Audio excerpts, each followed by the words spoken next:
my faith will be made stronger in the presence of my Savior. Spirit, lead me where my trust is without borders. Let me walk upon the waters wherever you would call me. Take me deeper than my feet could ever wander, and my faith will be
Well, good evening.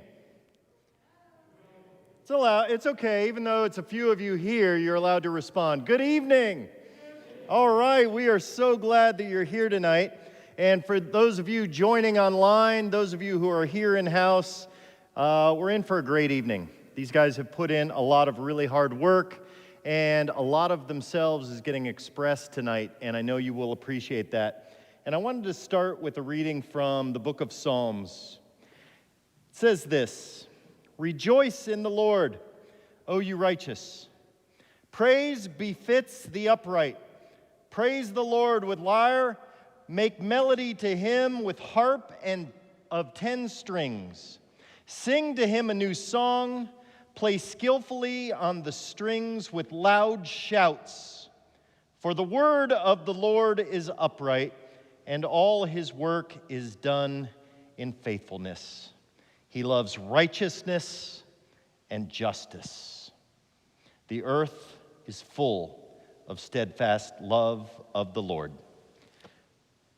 So I'm going to introduce you to some very special people that we are blessed to have as a part of this community. Most of you know who they are. You see them almost every week. And we are so blessed with not only their talent, their ability to sing, but their souls, their ability to care, to be passionate, not only in their faith, but in their love for this community and for each other.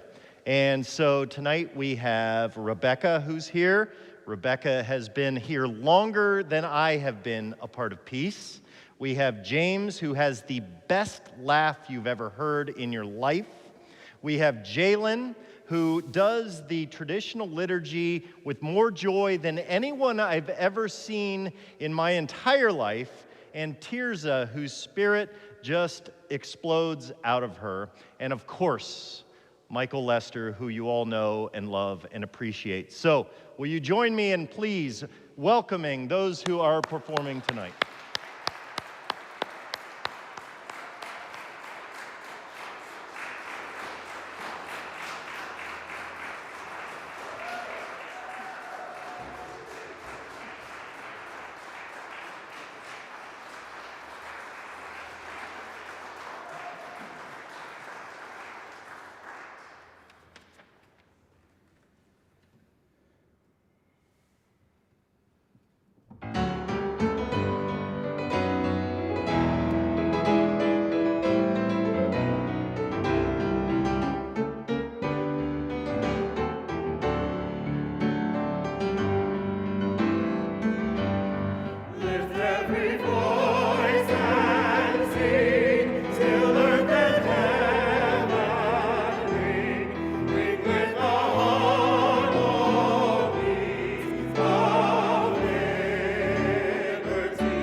Good evening, everyone.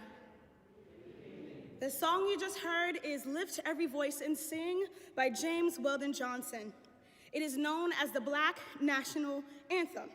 It poetically depicts the African American experience in America, yet makes clear the hope that each African American person has for the future. The next section of our program will introduce art songs composed by African American composers. An art song is a piece of music that is composed mostly for voice and piano.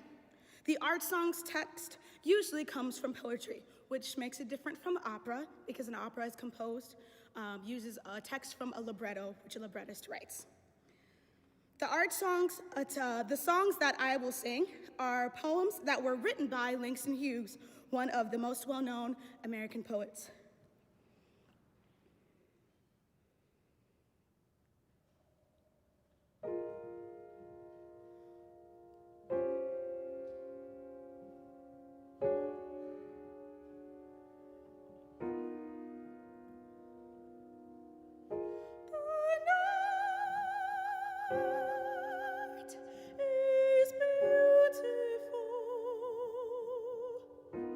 So the faces of my people,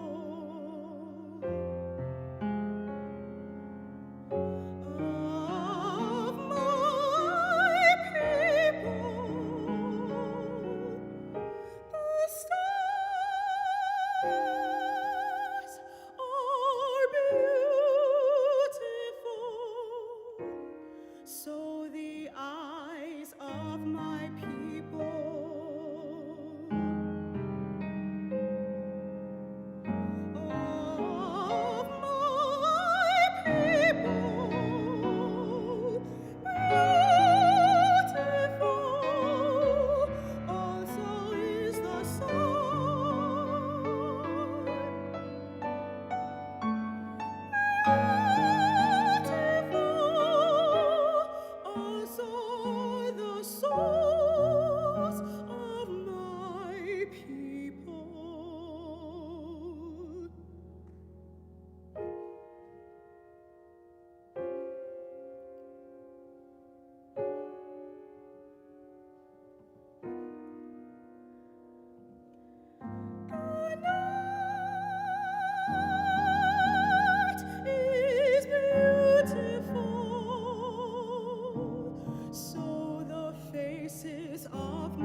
Hi, everybody. Um, so the piece that I'm going to be singing is called Sent You On a Way by H. Leslie Adams, an African-American composer. It comes from the song cycle Night Songs, and majority of the poems are written by Langston Hughes, and it follows the speaker through a cycle of finding love and breakups. And so mine actually happens to be the one after the breakup, and he is realizing what life is like after he has lost his love. So here's Sent You On a Way.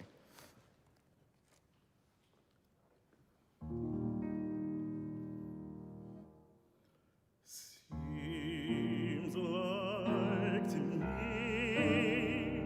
the stars don't shine so bright.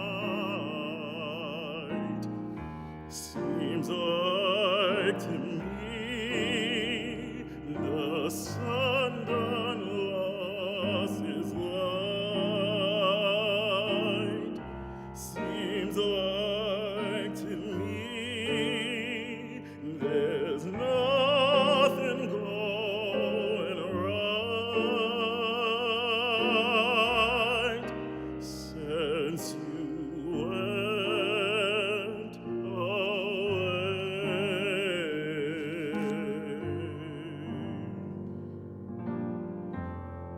Since you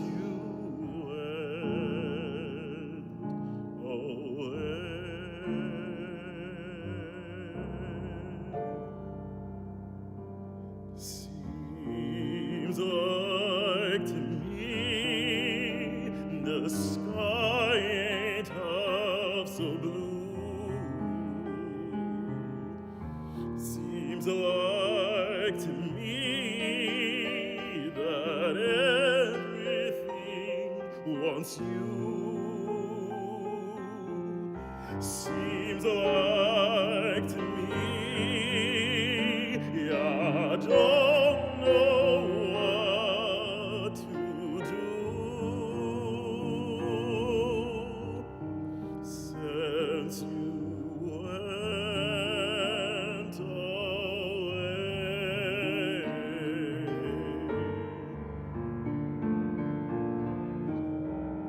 Since you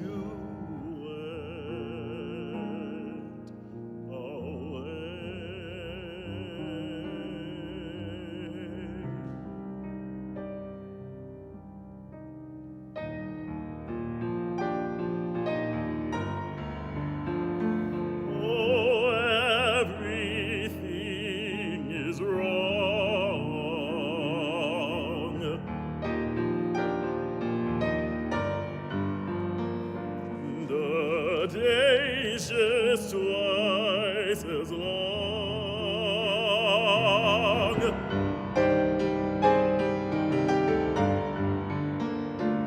The birds forgot his song. Since you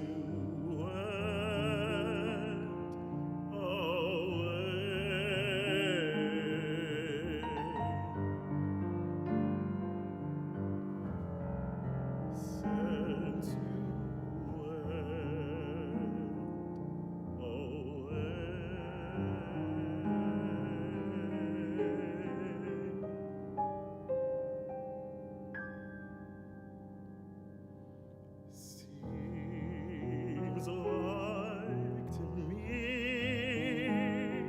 I just can't help but sigh. Seems like to me my throat keeps getting dry. Seems like to me a tear stays in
The next piece that I will be singing is titled Songs for the People, and it comes from the art song cycle Mrs. Wheatley's Garden by Dr. Rosaphane Powell. The song cycle sets to the text of poems by Phyllis Wheatley to music. The main poetic idea of this piece is that the objective of the song is to relieve the tensions caused by the cares of life.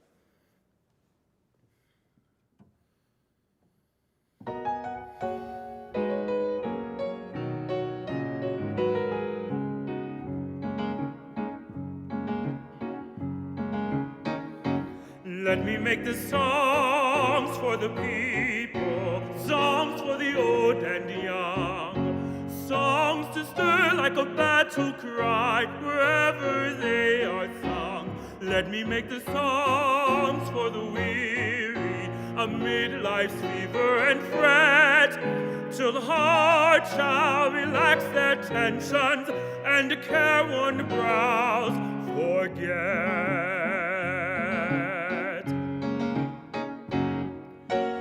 Not for the clashing of sabers, for carnage nor for strife, but songs to thrill the hearts of men with more abundant life. Let me sing for little children before their footsteps stray, sweet anthems of love and duty to float o'er life's highway.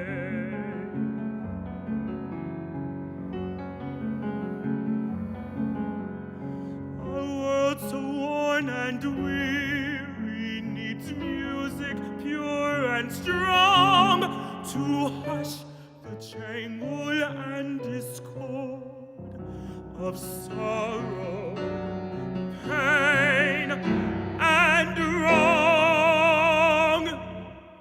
Music to soothe all its sorrow, to war and crime shall cease, and the hearts of men grow tender, girdle the world with peace. Let me make the songs for the people, songs for the old and young, songs to stir like a battle cry wherever they are sung. Let me make the songs for the weary amid life's fever and fret, till hearts shall relax their tensions and the careworn brows forget.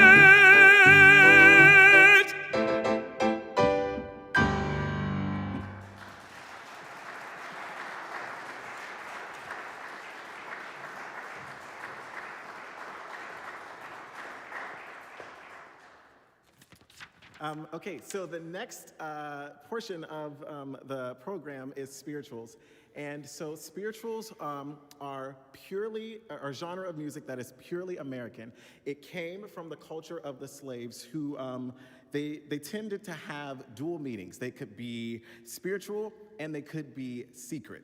A lot of them were secret meanings that the slaves sang to each other so that they would know the route they were going to take when they escaped. Or they would sing these things like the duet James and I are going to sing says, "I want Jesus to walk with me." That could mean, I want Jesus to walk with me as I am on this route to freedom. I want Jesus to walk with me as I am here laboring day in and day out, slaving on the plantation. So spirituals were a way for the slaves to communicate, but also a way for them to worship, a way for them to sing their cries out to God. And so here's this duet, "I Want Jesus to Walk With Me."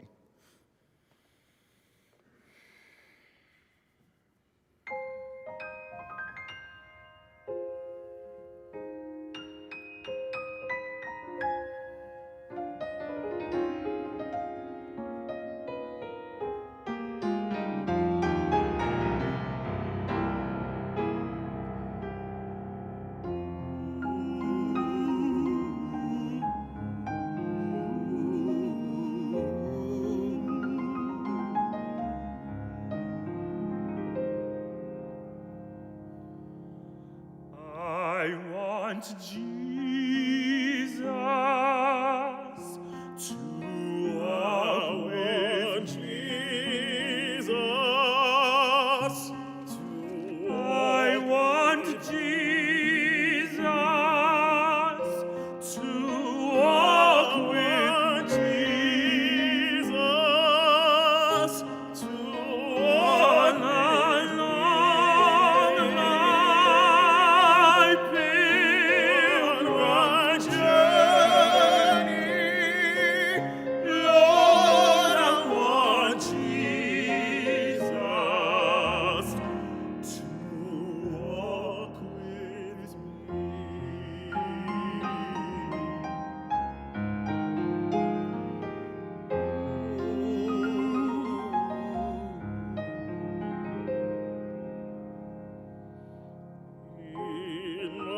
the trials. Lord, walk with me. Lord, walk with me in my trials. Lord, walk with me. Lord, walk with me when my heart is almost breaking. Lord, I want Jesus. Lord, walk with me. Lord, walk with me. Lord, walk with me. Lord, walk with me. Lord, walk with me. Lord, walk with me. Lord, walk with me. Lord, I need you, Jesus,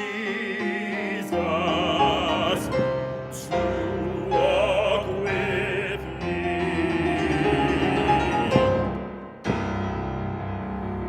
When I'm troubled, Lord, walk with me. When I'm troubled,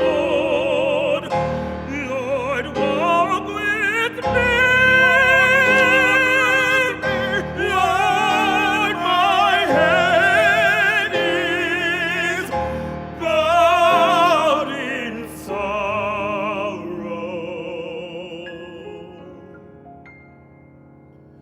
Lord, I want Jesus. Lord, I need Jesus. Lord, I want Jesus. Lord, I need Jesus to walk with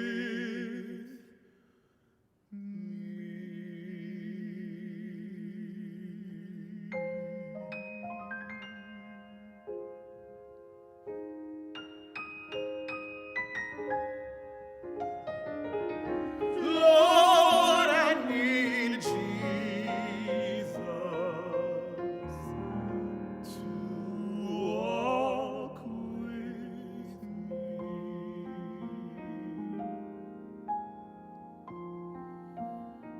Walk with me.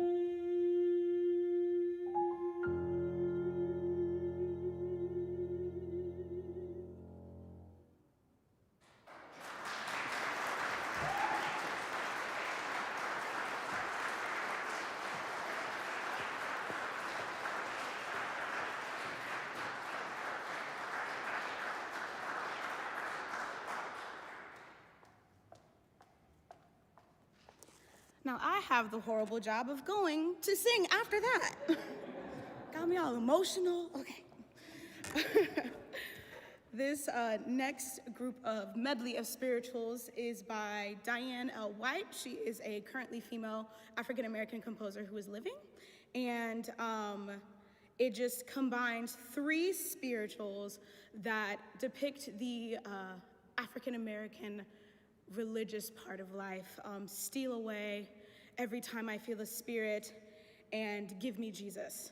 And all of these songs, all of these spirituals really convey the love of Christ and the need for Christ in the slave's life, and how these spirituals really got people through the struggle and the pain of what slavery was, and even got them to freedom, as Steal Away was one of the main songs that was used to help the slaves get to the North, or to freedom. So please enjoy.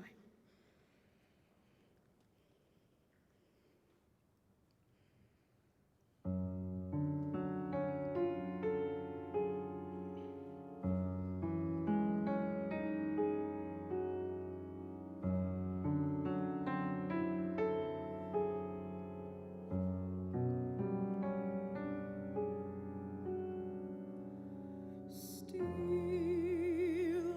away,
stay here.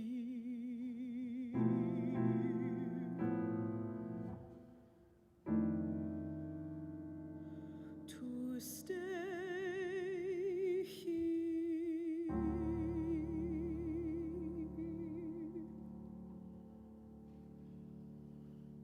Every time I feel the Spirit moving in my heart, I will pray. Yes, every time I feel the Spirit moving in my heart, I will pray.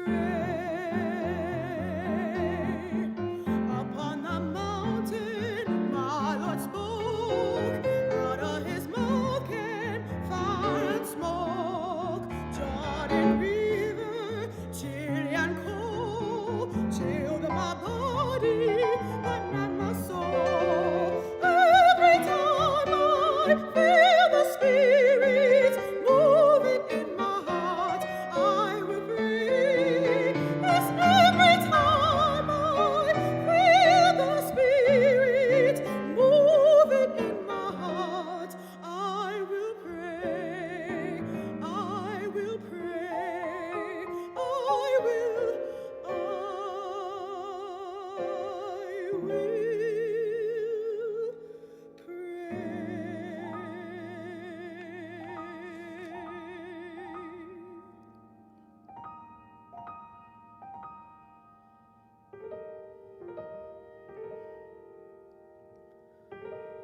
Oh, when I come to die, oh, when I come to die, oh, when I come to die, give me Jesus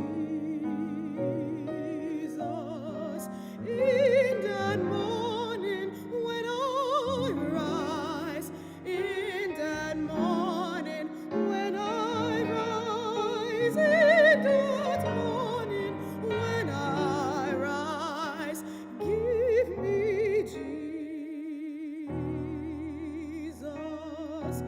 give me Jesus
Jesus, give me Jesus.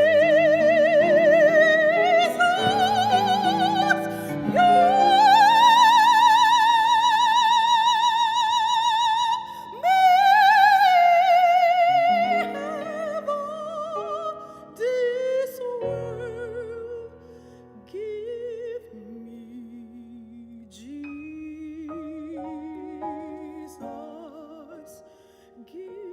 give me Jesus, give me Jesus. You may have all this world.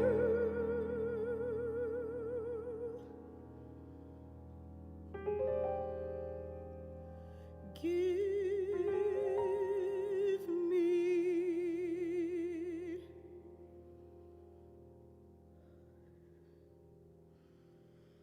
Jesus.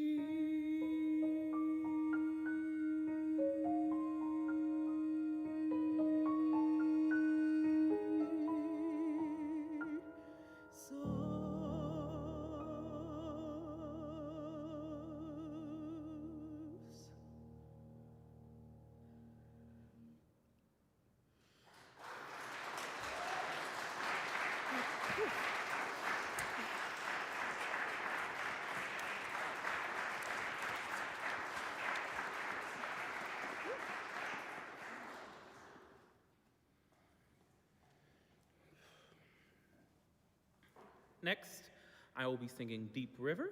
Deep River is probably arguably one of the most well-known spirituals, and we have H.T. Burley to thank for that. He is kind of the main guy who kept these spirituals alive.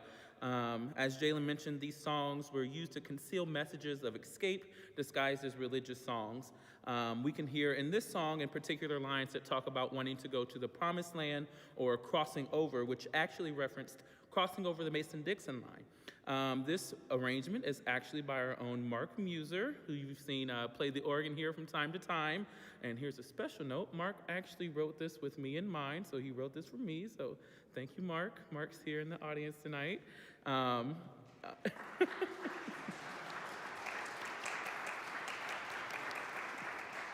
In this arrangement, listen for the sound of swaying water throughout in the piano, and for a sound of kind of resolute peace at the end, signaling a successful crossing over.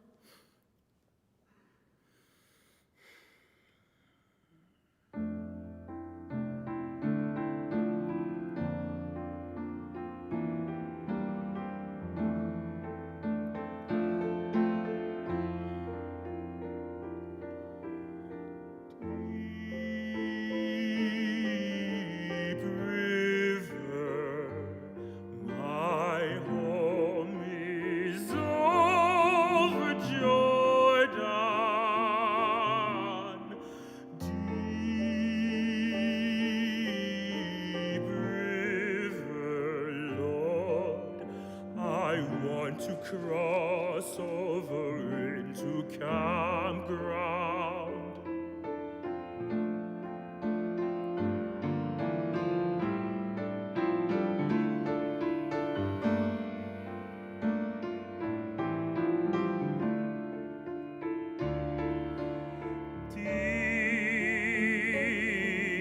Deep river, my home is over Jordan.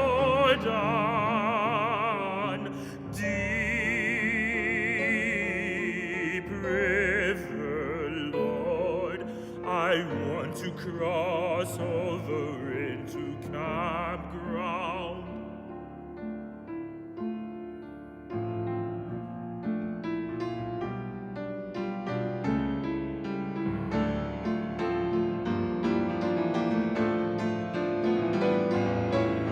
Oh, don't you want to go to that gospel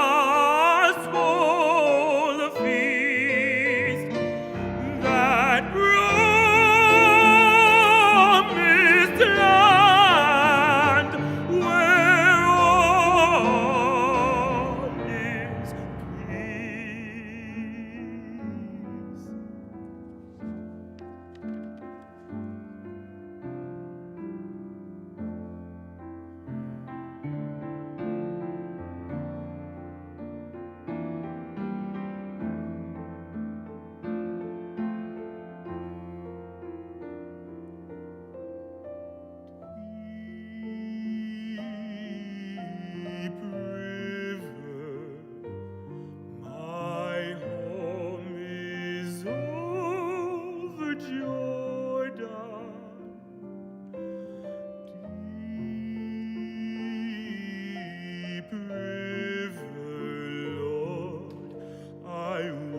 to cross over into campground.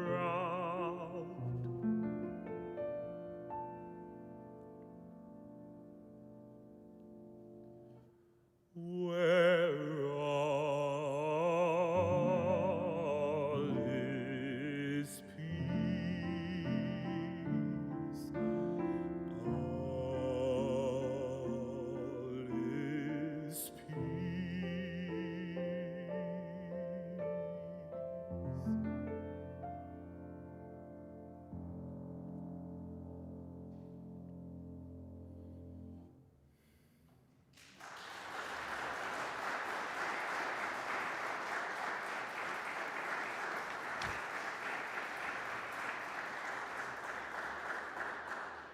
The next piece I will be singing is Joshua Fit the Battle of Jericho.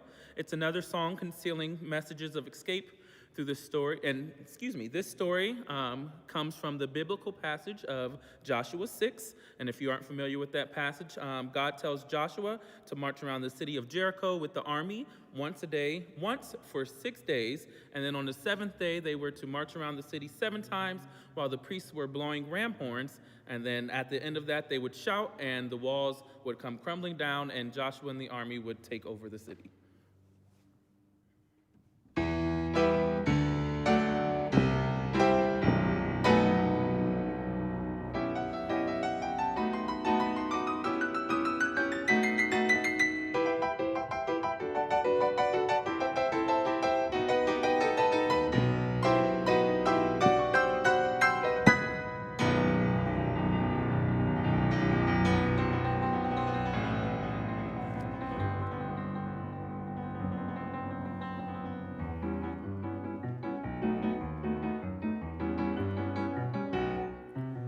Joshua fit the battle of Jericho, Jericho, Jericho. Joshua fit the battle of Jericho, and the walls come tumbling down.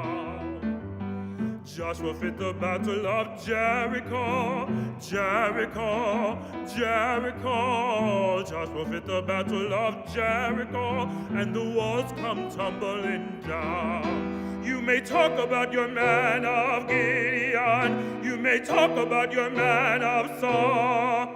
There's none like good old Joshua at the battle of Jericho.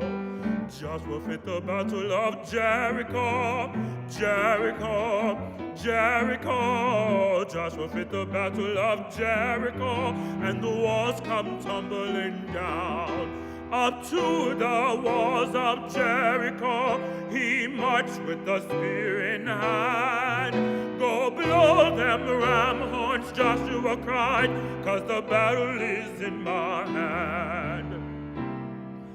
Then the lamb sheep horns begin to blow, the trumpets began to sound. Joshua commanded the children to shout, and the walls come tumbling down.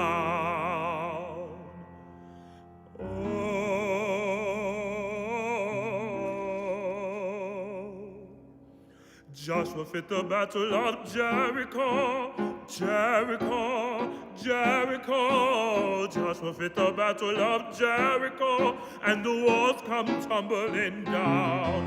Oh, Joshua, Jericho, Jericho. Joshua fit the battle of Jericho, and the walls come tumbling down. And the walls come tumbling down. And the walls come tumbling down. Walls come tumbling down.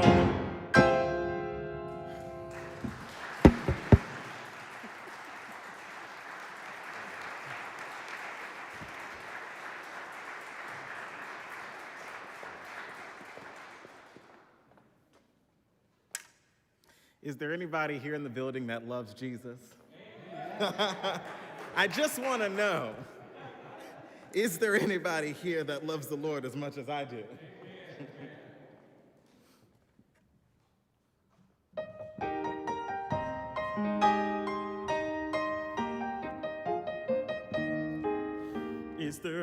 anybody here who loves my Jesus? Anybody here who loves my Lord? I want to know if you love my Jesus. I want to know if you love my Lord. Is there anybody here who loves my Jesus? Anybody here who loves my Lord? I want to know if you love my Jesus. I want to know if you love my Lord. When I was blind and could not see, King Jesus brought the light to me. And when every star refused to shine, I know King Jesus will be mine. Is there anybody here who loves my Jesus? Anybody here who loves my Lord? I want to know if you love my Jesus. I want to know if you love my Lord.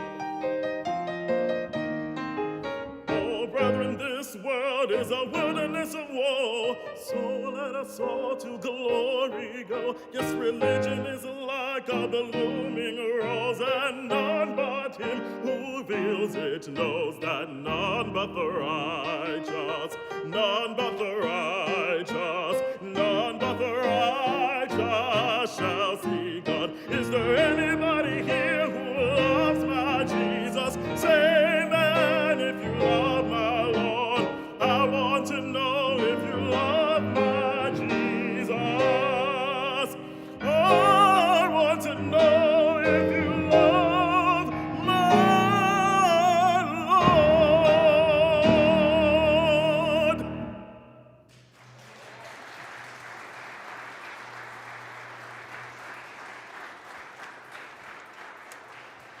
Oh, wait.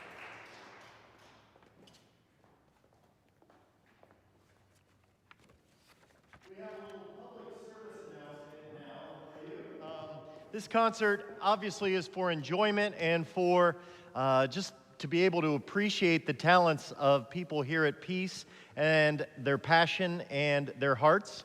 But it's also a benefit. And you're going to hear from our outreach director now, Minda Bickley, who's doing a phenomenal, wonderful job here at Peace. Just been on the job now for a couple months. And part of what has happened in the last few months is a sensational group has gathered together called Peace for Justice. And Minda's going to come up and tell you a little bit about what that is and the fact that this concert is hopefully going to promote and financially support speakers and things coming up. So Minda, come up, tell us a little bit about what's going on. Thank you, Pastor Doug. I have no words for what we just listened to, and I'm hoping and praying that the feeling of what you're experiencing at home is somewhere near what we're feeling blessed with here, blessed, gratitude, and to know that we get to listen to this on Sunday mornings in this place, so overwhelmed. And I've been trying to figure out how Pastor Doug does those sermons on Sunday without any notes. I haven't been able to figure it out, so. Our Peace for Justice ministry started last year when a few people approached Pastor Doug with an interest in exploring how we could be more involved with social issues in our community. And that interest evolved into a team that then has evolved into some programming. It evolved into a team with goals, and our goals are to educate our faith community, to be active participants with local organizations, and to build a culture at Peace in which we can openly discuss these complex issues. Our first goal was to, more specifically identify what it was we wanted to do, because it seemed like a huge challenge, and where do we begin? And can we really do anything that's going to make a difference? My friend Kara Schell, who helps to lead the team, recently shared a quote with advice from Austin Channing Brown. Listen, learn, and take risks, and then try again. And then from another dear friend, Maya Angelou, who said, do the best you can, until you know better. Then when you know better, do better. So that is what we are doing. We're planning monthly virtual events that we invite you all to attend. In March, we are honored to host Steve Garland. Steve is the executive director, and as he says, the chief cook, janitor, and doer at all things at the Hardy Center. The Hardy Center serves children in the Linden area, helping them achieve their potential. Steve was a 2013 Jefferson Award winner. Please watch this short video to begin to understand a little bit about this incredible servant, Steve Garland.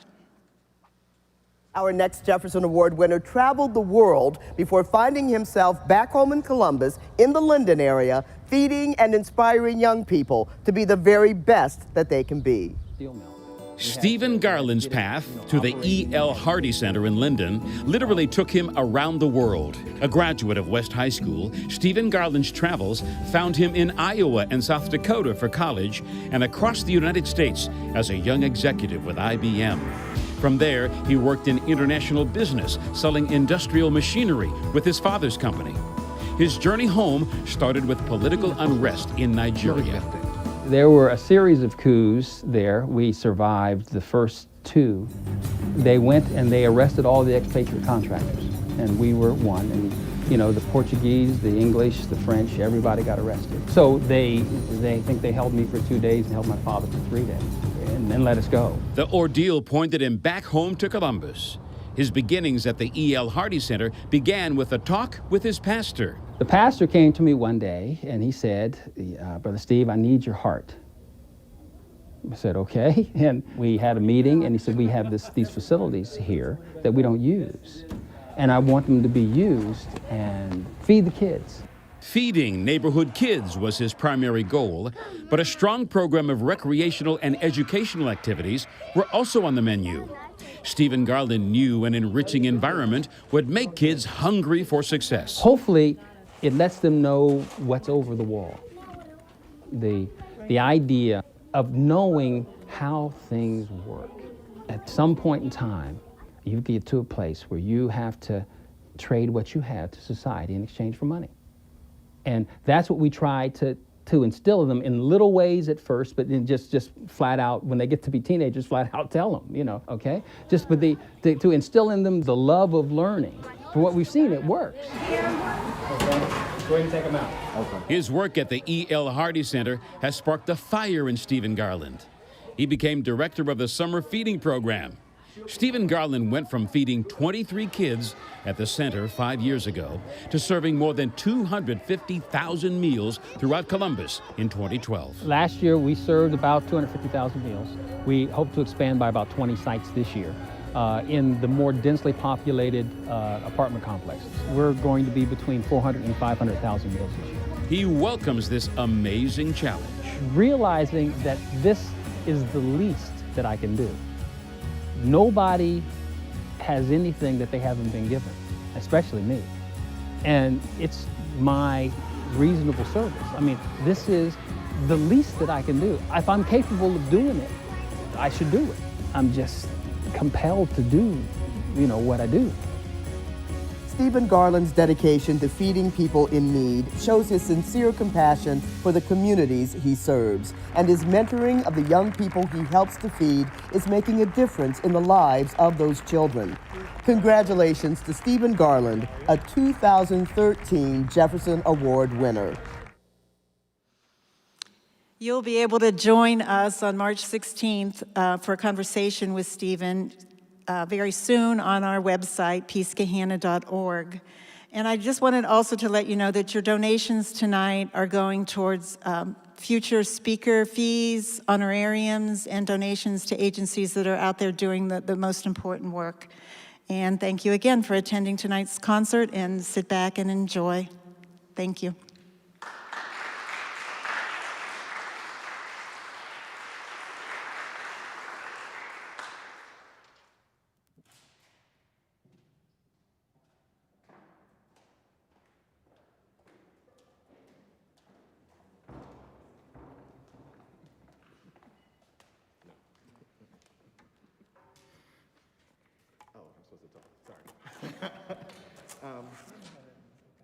Okay, so the next song that we are going to sing is My Life is in Your Hands by Kirk Franklin, who is one of the few people that really helped to take gospel music to the mainstream.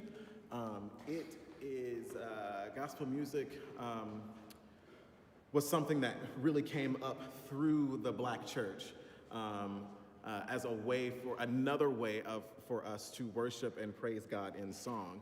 And this song is probably one of my favorites that he's ever written. The chorus simply says, I know that I can make it, I know that I can stand, no matter what may come my way, my life is in your hands.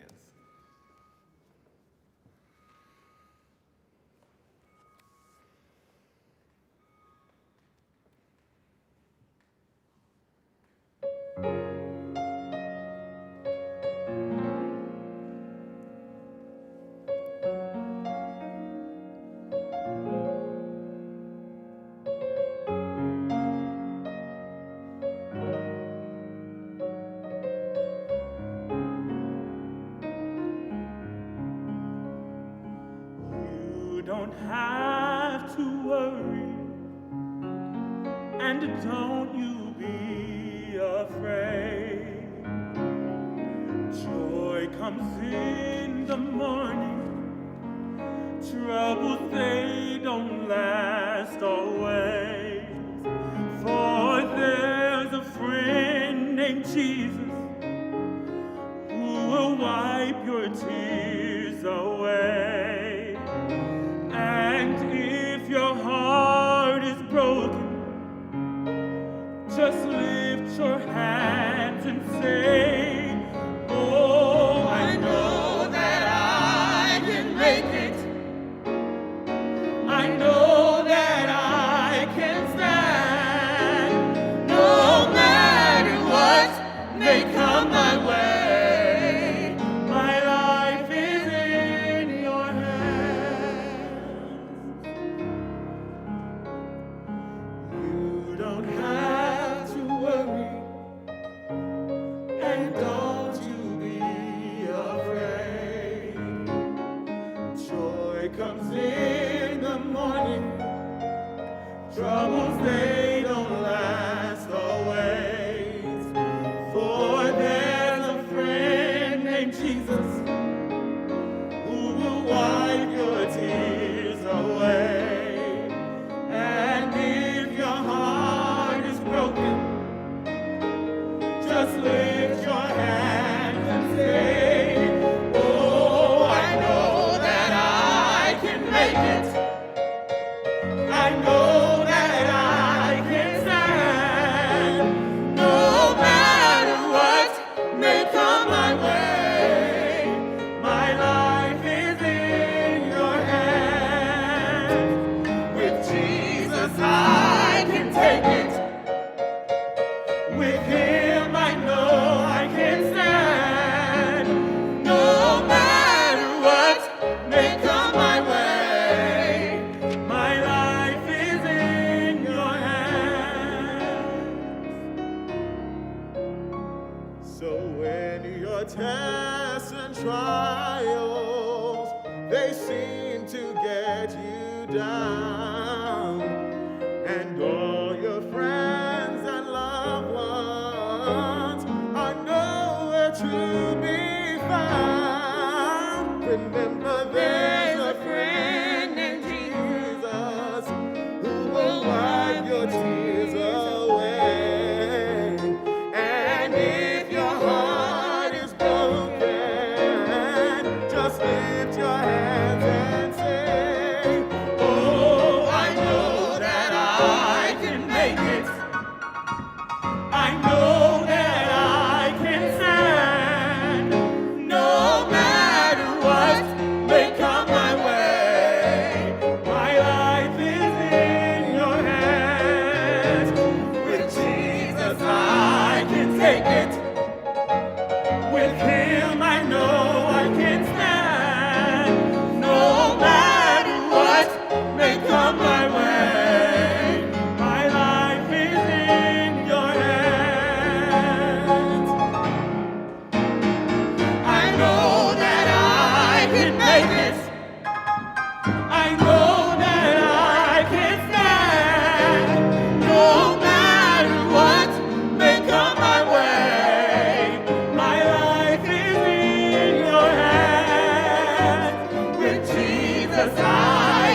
make it. With him I know I can stand. No matter what may come my way, my life is in your hands. My life is in your hands. My life is in your hands. My life is in your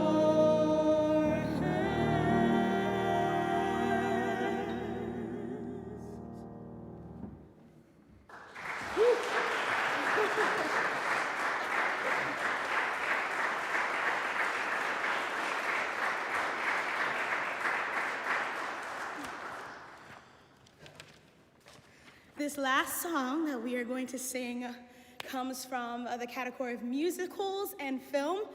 This song comes from The Color Purple, and many of you who have been here at Peace have heard the Peace Praise team sing this song many times, but the story is still the same. It comes from The Color Purple. The song is also called The Color Purple. The book it comes from is also called The Color Purple. Surprise.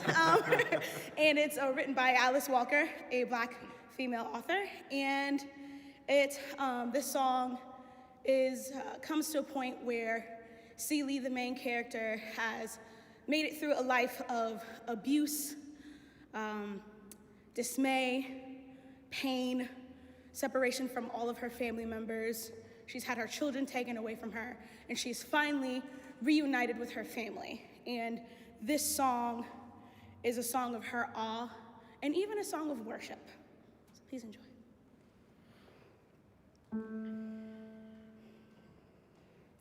Dear God, dear stars, dear trees, dear sky, dear peoples, dear everything, dear God.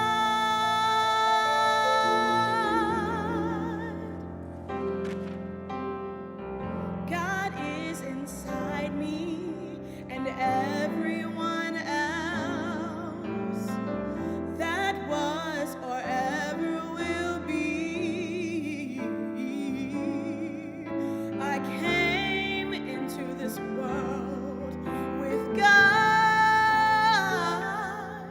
and when I finally looked inside, I found it.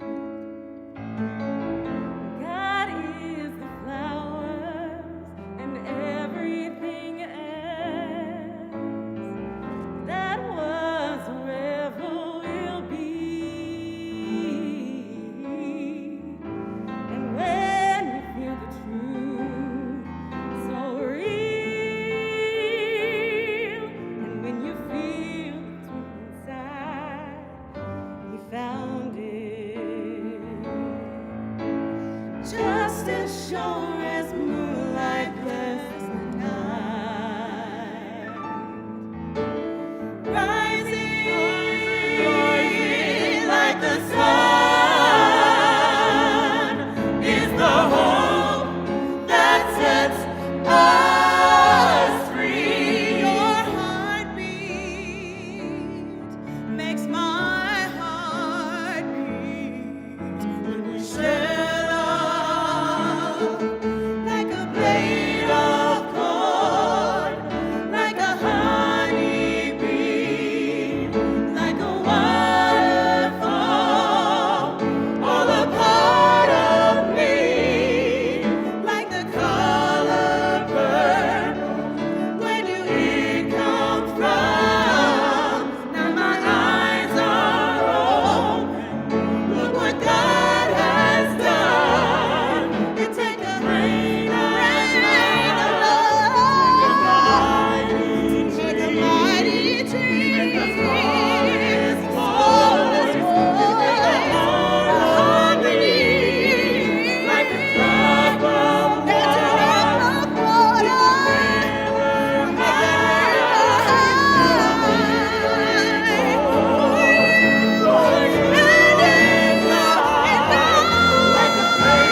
think us feel all that all.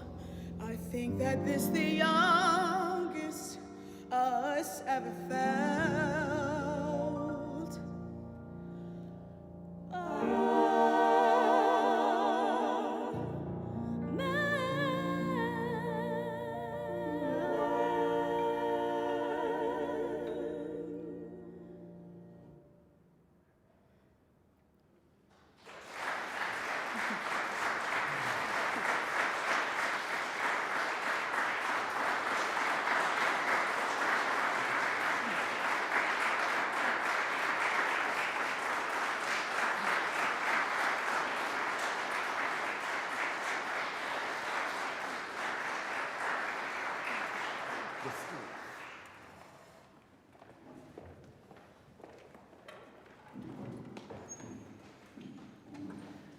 That was incredible, wasn't it? That was incredible. Well, before we close out this evening, as Pastor Doug said at the beginning, we are blessed, of course, with these gifts of incredible musical talent, but we're also blessed with the gifts of all of the spirits of these performers. And we wanted to give you a chance to hear from some of them, to hear about some of their experiences. And so this is a Q&A portion. And so if you have any questions you want to ask them about anything you've heard tonight or about their experiences with music, spirituality, justice, whatever it is, just raise your hand and we will ask your questions. And if you're watching online, just shoot those questions in the Facebook chat and we'll try and get to them as well. So first, why don't we start with the question that actually came from Minda Bickley, which was, for any of you, what did you have in mind? What did you hope for people to experience when you were preparing and putting together this evening? Tears, huh?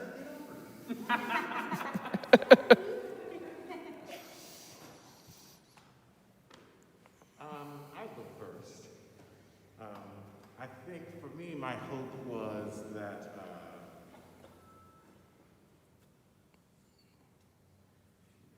that people would begin to see, or continue to see, the importance of the Black contribution to our culture as Americans. So much of who we are, almost all of who we are as Americans, comes off of the backs of Black people, from the very foundations of who we are as America. And too often are we overlooked, underpaid, underappreciated, and the basis of what is being appreciated and all those things comes off the backs of Black people.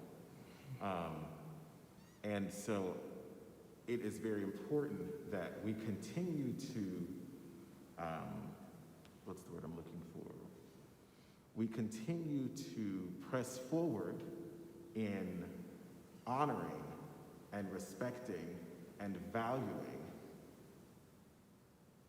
Black and brown people in this country as equal to the same contributions that come from our white counterparts. So, yeah, that's my portion. Yeah. I think personally for me, in preparing for this and as we planned this concert, my overall goal was that the congregation, those maybe watching online, those maybe who are not a part of our community, that they would just take the time to listen and to be inquisitive and to ask questions. I think too often in our society nowadays, we just listen to have a response instead of to actually understand. While I'm sitting here thinking of this, it makes me think of while we do what we do on contemporary worship when we sing Bless, and I'm not sure if it's a Nicene Creed or what it is, but to seek to understand, or that is what's coming to mind to me. So that's my overall goal, is that this would stir up in somebody's heart, like, why? Why? Where's all this coming from? The content of these lyrics, and to really open up people's eyes to what they might not want their eyes opened up to. I think for me, I have spent so much of my life looking for people who look like me in my art, and being able to see these amazing composers, these amazing poets who look like me, who might have had the same experience as me, who might have had a better life than me, who might have had a worse life than me, being able to tell our stories, or even to take text and make it be a part of our story. I think that's an incredibly powerful thing to be able to, in many ways, take narrative and use it to tell a story about who you are. And I know coming from an HBCU, historically black college university, Oakwood University, this was ingrained in us to know our African-American composers, to know our African-American poets, to know the lyrics, for it to be a part of ingrained in us so that we don't forget, and we don't let other people forget that these composers exist, that these composers' music is worthy of being programmed in countless opera houses and in countless symphonies, in countless colleges and universities, in schools. The music needs to be heard. It deserves to be heard. And I think for me, being able to diversify what we let ourselves listen to helps grow us as a people. Music is the only thing that can subconsciously penetrate both hemispheres at the same time of your brain. And imagine being able to hear music from different people who don't look like you, who haven't had the same experience as you. It could begin to change yourself and your mind little tiny ways. You don't notice it, but music is powerful. And I think opening up to the power of diverse composers, BIPOC composers, black composers, pink, green composers, we get this idea of a better picture of what our world should look like, not just through one lens, but by seeing it through different lenses. I've never seen a green composer, but I'm interested. You never know, yeah. No, I hear exactly what you're saying, Tirza, because as I was sitting here tonight, it struck me that there's something about what you all were doing up there that went beyond politics, went beyond this side, that side. It just spoke to our souls. It's heritage. Like, yeah. It's our heritage. It's who we are. It's a part of our culture. Like, I don't know what slavery is like, but when I'm saying, give me Jesus, you guys saw, I was getting emotional. Yeah. Because just imagining my ancestors being on this land and singing the song, give me Jesus. You may have this whole world, but give me Jesus. Like that was it for them. That was the hope for them. And being able to sing those songs, being an African-American female who has a college and beyond degree, like, I am my ancestors' dreams, and I'm singing the same songs that they sang. I'm continuing to live the culture and to live our heritage and to boast of that heritage. It hasn't been easy, but it's a beautiful story. Yeah. And I think that also being black is not political. Exactly. It's us. We got into this whole thing of like race has become so politicized, and it's like, this is what I look like. Like, this is not, this is, if that's the case, then having big lips is something that should be political, because mine are huge. Like, but that is like, that is a thing that we have to also come to understand as a people, is that race should not be a political thing. Who you are and what you look like as a person is who you are, period.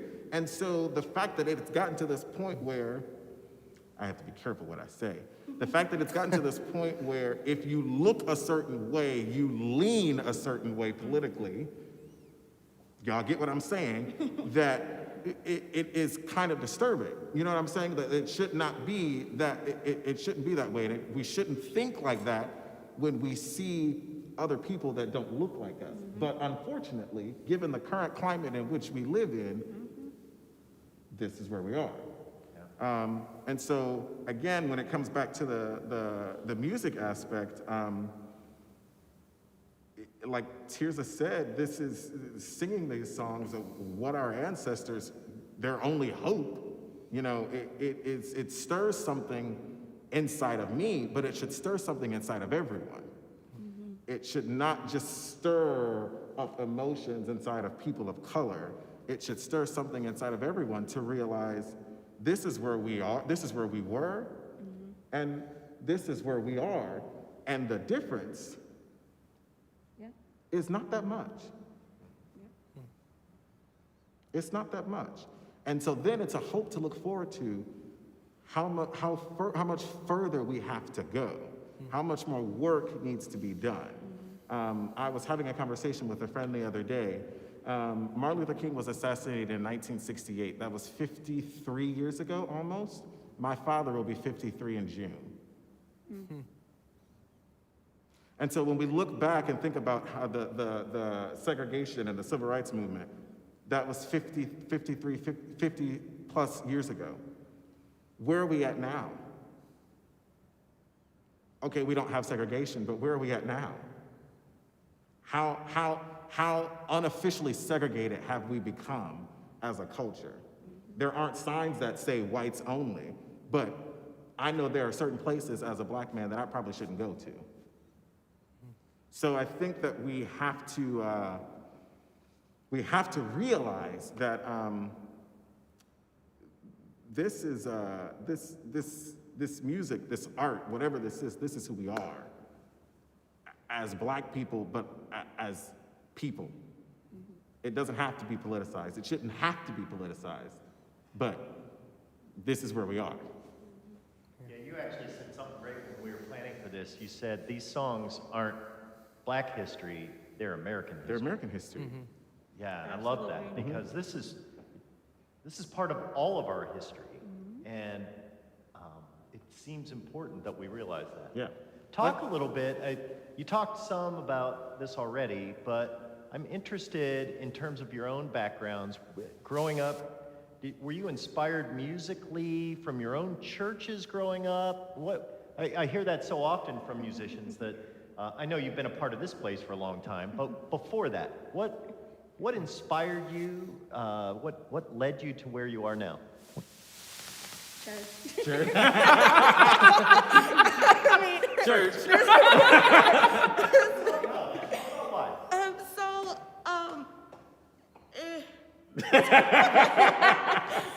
When you have religious families, church does not just become an option. It is literally something you do. Doesn't matter your opinion, doesn't matter whether you ask to go, you go, period. And that's the way it should be. Right. No offense, my parents and my family are in the back, so they agree with me. But I think there was a support and a love in my experience, and I'm sure the gentleman can say the same thing. Being able to sing was something that was important in my church. And something as simple as my parents saying I could sing before I could talk. Same thing with my sister. We could sing before we could talk.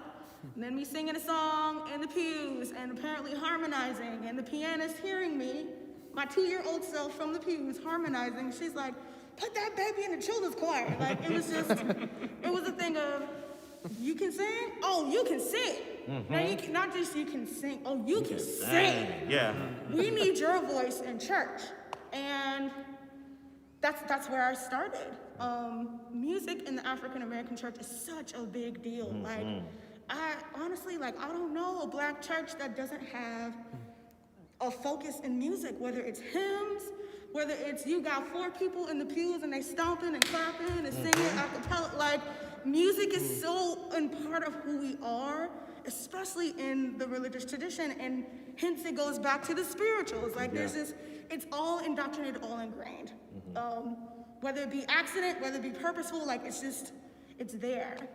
And from my experience, I started singing in gospel choir when I was like 3 or 4, kept on singing. My parents, I sang a really, really difficult song in church one day, and I didn't have a voice for 2 weeks. And my mom and dad were like, absolutely not. We're not letting that happen to our child. She's only 8 years old, like, no. And the late, great Dr. Hale, he was one of the provosts of the Ohio State University. Oh, you almost had it right. And he's the Frank Hale, that is the Frank Hale African American Center on OSU's campus. He went to my church. And my parents were talking, and he said, well, I put my daughter in this community choir in Westerville, and it helped her voice, and they did the same for me. And in that moment, that's when I got exposed to musical theater and classical music and all these different things. Like, I was exposed to a world outside of just gospel music. And that kind of just grew my love and my understanding of classical music and all these other things. And of course, when you're young, they teach you about these lovely people here on my shirt and teach you about them, because you're not learning about Black composers. You don't really learn about ethnic composers at all when you're younger. And being one of the only Black kids in the choir, you know, in a community choir, it was, you know, kind of hard. I go to church full of Black people who support and love me and sing gospel music, and then during the week, I'm in a environment that doesn't look like me, and I'm still getting love and support, but it's kind of like you begin to associate, like Jalen was saying, you begin to associate one world with one thing and the other world with another. Like, white people don't sing gospel music, Black people don't sing classical music. It's not true, but it becomes an implicit bias that's put on you. And the thing about bias is, if you have a brain and you're living in society, you have bias. Yeah. It's okay, it's fine. Everybody has bias. And in my mind, my bias was classical music is for white people, and Black music is gospel music, and R&B, and hip hop, and that's it. But growing up and beginning to understand that, no, Black people do classical music. First opera singer that I was exposed to was Leontine Price. Blew my mind completely. Like, I was like, oh my God, there's a Black woman in opera? Are you kidding me? I can do it. And now, just by seeing that one example, I begin to realize this is something that I can attain to. I can achieve it because somebody who looks like me has attained it before. But it took me 16 years of life to get to that point, when I had already been living in a space of, this is for Black people, this is for white people. And being that one person with family who were surrounding me being like, no, that's not necessarily it, keep pushing through. And thank God I had the supportive family that I did, because that's not the story for many Black kids. It's not the story for many ethnic kids at all, because we don't get the information about people who look like us being in this classical world. So that's why it's so important. Like, we could have the next Mozart, or we could have the next Haydn, or we could have the next William Grant Still, or Nathaniel Ardette. We could have these next amazing composers, but because of how trapped we are in this classical mindset that the worlds have to be separated, there's only 5 great composers, it's like everything gets thrown out the window. Yeah. Do we have any, that was beautiful, by the way, thank you. Yes, Doris, go ahead. I'm curious, are there any other African American members of the church? Because we've heard these wonderful voices, and maybe if we do, it would be time to engage them all in a conversation.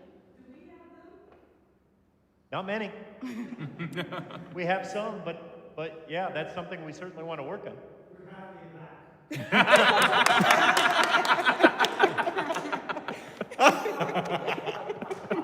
Yeah.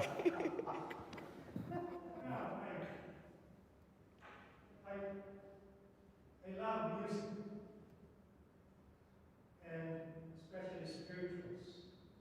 And I've said this before, I hope I don't sound like a racist, but spiritual, you know, there's nothing like a Black singer singing a spiritual.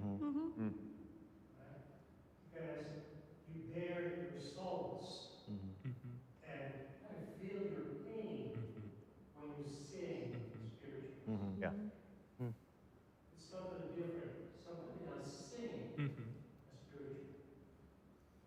Yeah, this was actually something that we talked Repeat about. what he said because Yeah. people online can't hear. Yeah, so Vic brought up from the audience that there's just something about a black singer, a black musician performing black music. There's something powerful about that. And we actually talked about this before the show about what does it feel like when obviously it's a good thing, right? When other kind of white choirs and white musicians try and honor music by black composers, but there's kind of a downside of that. I wonder if, James, maybe you could speak to this. I know you had some thoughts on what it sounds like when a white choir does black African-American spiritual. Jalen might be a little more articulate than I, but I think the main point that we kind of discussed is that we encourage it. We want it. That's why we present this music. Like Jalen said, it's American music. It's music for everyone. And Vic, you're right. When we sing these spirituals, black people tend to have more of a connection to the music and treat it kind of like as a higher art than kind of what it is seen in, I don't want to call it the classical world, because as you pointed out, there's that bias in me, but it just does not always get treated the way that it needs to, and they don't connect as deeply as we do, which leaves the performance a little lackluster, and you aren't stirred in the way that a black singer might sing it. Jalen, do you want to clean up what I'm trying to say? What I think it comes down to is, you know,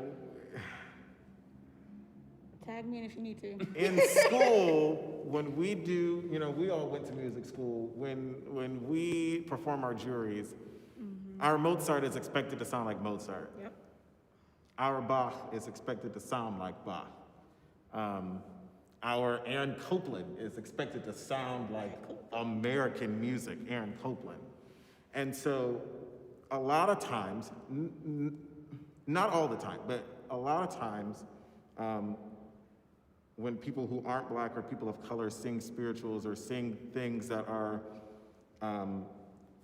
synonymous, I guess, to black culture, it's like a joke or it's fun. It's a character piece. It's something that, oh, we're just gonna do this, and you know, it's make light of it. Just need to add it to your repertoire. Yeah, You need something American. Make light of it, and that is fine, but honor the art form, because it's kind of disrespectful to sing a spiritual, something that slaves, that's the only thing they had to hang on to, and make a joke of it.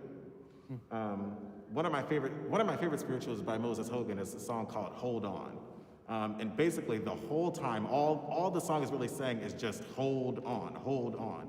And so when I think about a choir that is made up of mostly white people that are singing that and making a joke of it, it's like, those slaves, all they had was that encouragement that if I just hold on a little while longer, maybe I'll make it.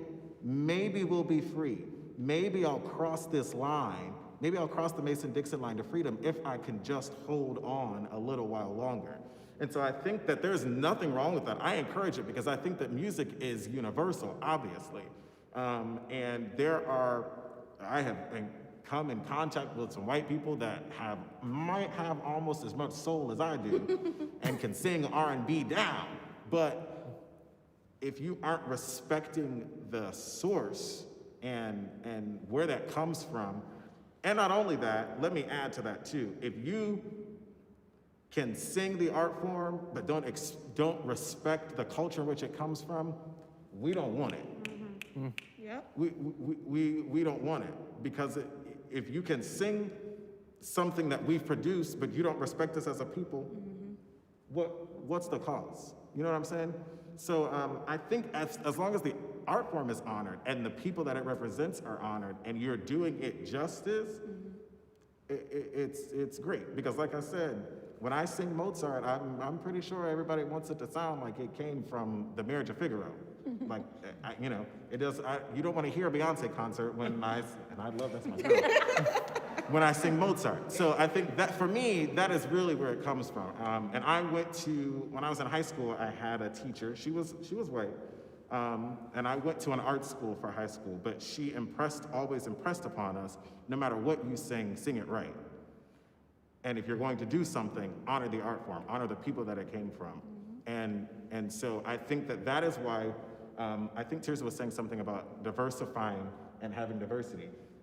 One of the things that I appreciated in college is that my teacher that I had made sure that I sang all different types of music. So that I understood, hey, this is why this sounds like this. This is why this is the way that this is. And so I think that is important to honor the art form, is that you have to diversify yourself and make sure that you get into all different kinds of music. But anyway, back to what I was saying, yes, honor the art form, we love it. Yeah. Just do your research. Like, if you're gonna take the time to do the song, do the research. If you're gonna research Mozart, research how to sing a spiritual. Ask other people questions. Like, hey, how do I sound singing this? How can I be better? Something. What's the emotion behind it? What's the emotion? Or even mind blow, research the song. Go to the spiritual, go to the internet and research, where does this song come from? What is the struggle behind this song? How is this song used? And begin to put yourself in that character's shoes. And that's not to say that people out there are not doing that. I could tell you, I'm not spirituals, but when you have some time, go on YouTube, and there are many videos of Asian choirs singing gospel music, and when I tell you it, it is foot stomping and hand clapping glory. And so they're out there and they're doing the work, and it just puts the biggest smile on my face. It does. Good. Especially with, and I should say this and I'll be done, with with art songs especially, a lot of those art songs that are written were poems. And so when you look at those poems, you can really understand, okay, well, they've set this poem to this music for this specific reason. So it's things like that. And then I'm done, I'm sorry. Yeah. Well, we could keep this conversation going all night, obviously, but we want to honor everyone's time. But I just want you to thank you all for your gift of music, but also this gift of opening our minds and our eyes, and definitely showing us through this performance alone that obviously there's so many great pieces of African American art and music that are worthy of our respect. So let's hear it one more time for all of our performers this evening.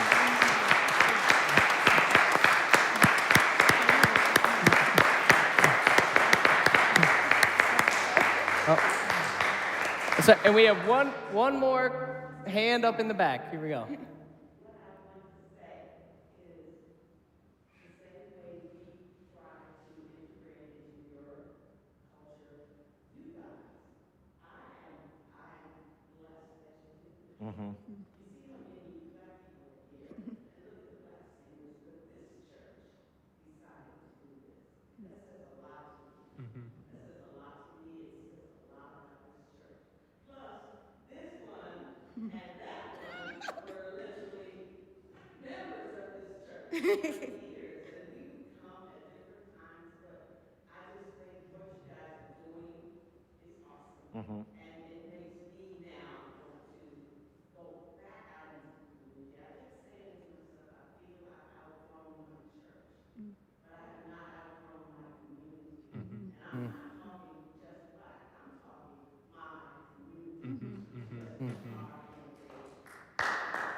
Yes. Yeah.